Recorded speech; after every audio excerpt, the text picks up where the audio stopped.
انت عارف ان كل حد في حياتك بيشوفك ويقول عليك حاجة مختلفة عن التاني. حد يقول عليك طيب، وحد تاني يقول عليك لئيم. حد شايفك رخم جدا، وحد شايفك دمك خفيف.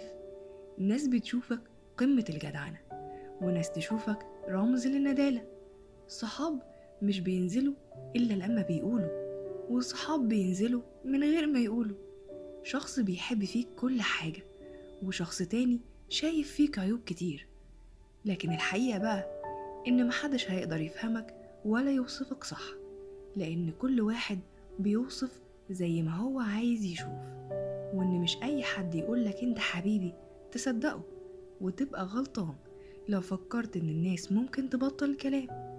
وكون إنك في حالك ده مش معناه إن الناس هتبعد عنك، والناس هتتكلم كتير عنك حتى لو ما يعرفوش حاجة غير اسمك، حتى لو ما بيشوفوش حاجة منك غير صورك بس اللي بيحبك بجد مش هيصدق أي كلام يتقال في حقك مهما قاله.